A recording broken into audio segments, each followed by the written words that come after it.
एक महत्त्वाची अपडेट सूत्रांच्या माहितीनुसार जे.पी. नड्डा आणि अमित शहा यांच्या बैठकीत नेमकी काय चर्चा झाली, भाजपचा मुख्यमंत्री पदाचा चेहरा कोण याबद्दल या बैठकीत निर्णय झालेला असू शकतो का? तिन्ही पक्षातले मंत्रिपद वाटप, भाजपनं कुठली मंत्रिपद घ्यावी याबद्दलचा निर्णय होऊ शकतो का? बघा पडद्यावरती की आपण या बैठकीमध्ये जे दोन भाजपचे राष्ट्रीय अध्यक्ष जे.पी. नड्डा आणि अमित शहा यांच्यातली ही बैठक, तासाभरापासून ही बैठक आणि या बैठकीतले मसुदा काय असू शकतो, भाजपनं कुठली मंत्रिपद घ्यायची, कुठली मंत्रिपद मित्र पक्षांना द्यायची, सत्ता स्थापनेचा दावा कधी करायचा, कसा करायचा, सत्तेचं वाटप कसं असेल, शपथविधी सोहळ्यात किती मंत्री शपथ घेतील, भाजपकडून कोणत्या नेत्याला कोणतं खातं दिलं जाईल, या सगळ्या मुद्द्यांच्या संदर्भात वरिष्ठ नेत्यांमध्ये चर्चा होऊ शकते। आणि बघा जी माहिती मिळते त्यानुसार अमित शहा आणि एकनाथ शिंदे यांची बैठक सुरू झालेली आहे। दिल्लीतल्या या हाय व्होल्टेज बैठकीकडे संपूर्ण राज्याचं लक्ष लागलेलं आहे आणि या बैठकीत ठरणार आहे महाराष्ट्राचा पुढचा कारभारी नेमका कोण असेल। मुख्यमंत्री पदाचा फैसला आजच्या या महाबैठकीच्या माध्यमातून केला जाईल असं कळतंय आणि त्याआधी खरं तर 23 तारखेला निकाल हाती आले, महाराष्ट्रात प्रचंड असं बहुमत महायुतीला मिळालं, पण यानंतरही गेल्या काही दिवसांमध्ये जे नाराजी नाट्य, जे रस्सी खेच हे सगळं सुरू असतं। या दरम्यान पहिल्यांदाच एकनाथ शिंदे आणि अमित शहा यांची समोरासमोर ही बैठक होतीये आणि या बैठकीत एकनाथ शिंदे नेमकी काय भूमिका मांडतात हे पाहणं महत्त्वाचं आहे। सर्वस्वी त्यांनी आपला कुठचा अडथळा नाही असं सांगितलेलं होतं। बघा हा फोटो समोर आलेला आहे, अमित शहा आणि एकनाथ शिंदे महाराष्ट्राचे काळजीवाहू मुख्यमंत्री यांची बैठक सुरू झालेली आहे। सुरुवातीला दोन नेत्यांमधली ही महत्त्वाची बैठक आणि त्यानंतर या बैठकीला जॉईन होणार आहेत माजी उपमुख्यमंत्री भाजपचे नेते देवेंद्र फडणवीस आणि राष्ट्रवादी काँग्रेसचे प्रमुख नेते अजित पवार। उदय जाधव आपले प्रतिनिधी आता आपल्या सोबत आहेत। उदयजी, फोटो आपल्यापर्यंत पोहोचलेले आहेत। पहिली बैठक एकनाथ शिंदे आणि अमित शहा यांची सुरू झाल्याचं कळतंय, दोघांची स्वतंत्र बैठक होतीये।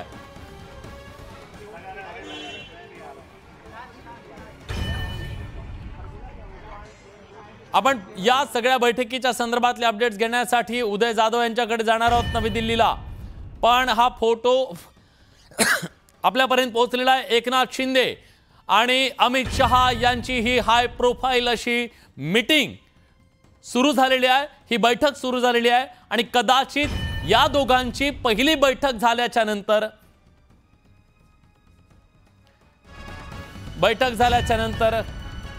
पुन्हा त्या बैठकीमध्ये भाजपचे नेते देवेंद्र फडणवीस आणि राष्ट्रवादी काँग्रेसचे नेते अजित पवार सहभागी होऊ शकतात असं कळतंय। ही बैठक अतिशय महत्त्वाची आहे महाराष्ट्राच्या सत्ताकरणाच्या दृष्टीनं। अंकित सिंग आपले प्रतिनिधी आता आपल्या सोबत थेट अमित शहा यांच्या निवासस्थानाच्या बाहेरून जोडले गेलेले आहेत। क्या अंकित जी, ये मीटिंग शुरू हो चुकी है, क्या इस मीटिंग के दरमियान सिर्फ ये दोनों पहले रहेंगे?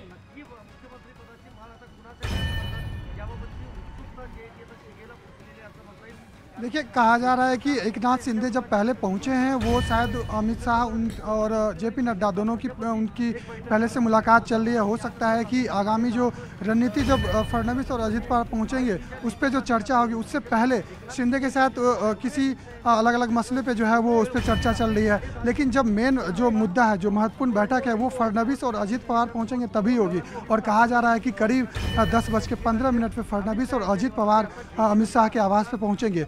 और हालांकि मैंने पहले ही बताया है कि नड्डा पहले ही अमित शाह के आवास पे पहुंच चुके हैं और बैठक जो है वो उनकी चल रही है। और इसी बीच जब शिंदे पहुंचे हैं तो ये और महत्वपूर्ण माना जा रहा है कि क्या किस मसले पे बातचीत हो रही है, क्या सीएम पद को लेके या फिर अलग अलग विभागों को लेके बातचीत हो रही है, तो ये अब कुछ देर बाद ही पता चल पाएगा। लेकिन मेन बैठक, जो महत्वपूर्ण बैठक है, वो 10-15 के बाद शुरू होगा, जब फडणवीस पहुंचेंगे, अजित पवार पहुंचेंगे और अलग अलग रणनीतियों पर चर्चा होगी। क्योंकि कहा जा रहा है कि शिंदे भी ने कई सारे महत्वपूर्ण मंत्रालय मांगे हैं। अजित पवार ने पहले ही बीजेपी को जो है वो समर्थन कर चुके हैं। उनका कहना है कि बीजेपी से जो भी फैसला सीएम का वो हमें मंजूर है। उसी तरह शिंदे ने भी एक दिन पहले प्रेस कॉन्फ्रेंस करके यही बात दोहराई थी कि जो अमित शाह और नरेंद्र मोदी जो फैसला करेंगे, जो चेहरा आगे करेंगे, वो हमें मंजूर होगा। तो अब जब करीब 10-15 मिनट बाद जब बैठक स्टार्ट होगी, अमित शाह के आवास पे नड्डा रहेंगे, अजित पवार रहेंगे, फडणवीस रहेंगे, एकनाथ शिंदे रहेंगे, तो वो देखने वाली बात होगी कि उसमें क्या क्या किन किन चीज़ों पर चर्चा होती है।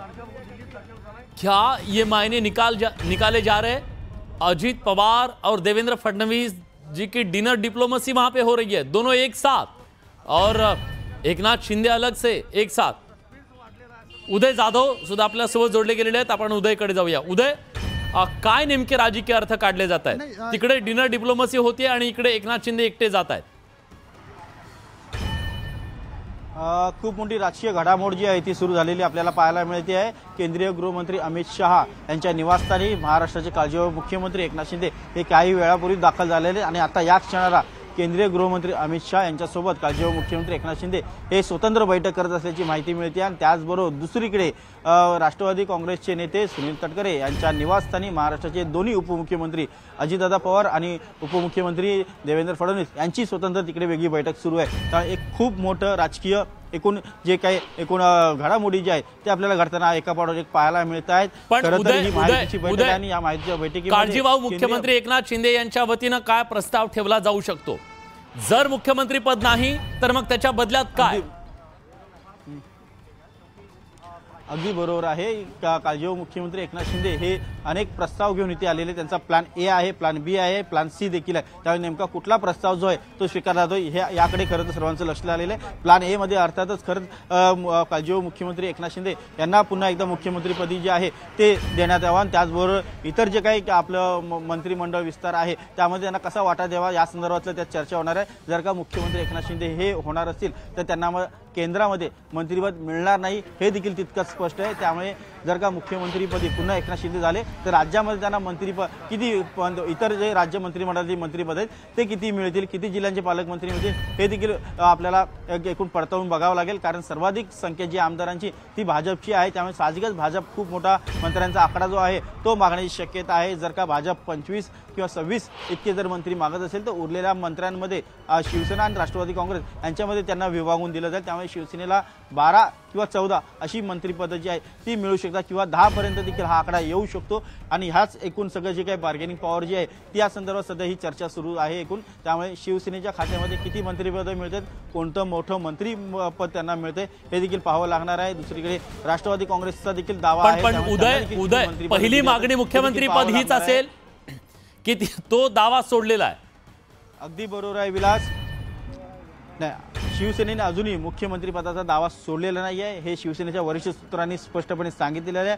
अद्यापही त्यांचा दावा जो आहे तो कायम आहे। मुख्यमंत्रीपदी पुन्हा एकदा एकनाथ शिंदे यांनाच इथे ठेवण्यात यावं अशी त्यांनी मागणी केलेली आहे। त्यामुळे नेमकं काय निर्णय भाजपचे श्रेष्ठ नेते जे आहेत ते घेतात हे पाहावं लागेल। जर का शिवसेनेला मुख्यमंत्रीपद नाही मिळालं तर मग शिवसेनेला उपमुख्यमंत्रीपद दिलं जाईल आणि उपमुख्यमंत्री पदावरती स्वतः एकनाथ शिंदे हे स्वतः येणार का अन्य कुठल्या मंत्र्याला तिथे उपमुख्यमंत्री म्हणून ते देत आहेत हे देखील पाहणं रंजक ठरणार आहे। त्यामुळे शिवसेनेच्या दुसऱ्या फळीतील कुठल्या नेत्याच्या गळ्यामध्ये उपमुख्यमंत्री पदाची माळ पडते हे देखील पाहावं लागणार आहे। कारण आपण पाहतोय दिल्लीमध्ये उदय सामंत माजी मंत्री, ज्येष्ठ मंत्री आहेत शिवसेनेचे, कारण 5 वेळा ते सातत्याने निवडून आलेले आहेत। त्यामुळे सर्वात सिनियर ते इथं दाखल झाले आहेत। त्यांच्याबरोबर शंभूराज देसाई हे देखील आलेले आहेत आणि शिवसेनेचे लोकसभा गटनेते डॉक्टर श्रीकांत शिंदे हे देखील उपस्थित आहेत। त्यामुळे नेमकं काय राजकारण होतंय, काय निर्णय होत आहेत याकडे सर्वांचं लक्ष लागलेलं आहे। आणि अशीच काहीशी परिस्थिती जी आहे ती राष्ट्रवादी काँग्रेसची देखील आहे। राष्ट्रवादी काँग्रेसमध्ये देखील कोणाला उपमुख्यमंत्री मिळणार याकडे सर्वांची उत्सुकता आहे। त्यातच आपण सर्वाधिक नाव जे आहे अजितदादा पवार यांचंच पुढे आहे। अजितदादा पवार हेच राष्ट्रवादी काँग्रेसकडे उपमुख्यमंत्री पदाचे दावेदार आहेत। मात्र इतर किती मंत्रिपदं जी आहेत ती राष्ट्रवादी काँग्रेसला मिळतात हे देखील पाहावं लागणार आहे। नक्कीच उदय, तुम्ही या बैठकीकडे नजर ठेवून राहा, पण आता जी माहिती आपल्यापर्यंत पोहोचतीये ती आपण प्रेक्षकांपर्यंत देऊया। एकनाथ शिंदे आणि अमित शहा यांची बैठक सुरू झालेली आहे। या बैठकीत जे.पी. नड्डा सुद्धा उपस्थित असल्याचं कळतंय। भाजपचे राष्ट्रीय अध्यक्ष असलेल्या जे.पी. नड्डा आणि अमित शहा यांच्या सोबत स्वतंत्रपणे एकनाथ शिंदे यांची ही बैठक सुरू आहे। आपला जो प्रस्ताव आहे तो प्रस्ताव या बैठकीत एकनाथ शिंदे यांच्या वतीने ठेवला जाऊ शकतो। आशीष सिंग आपले प्रतिनिधी आपल्या सोबत आहेत, आपण थेट त्यांच्याकडे जातोय। क्या अपडेट है?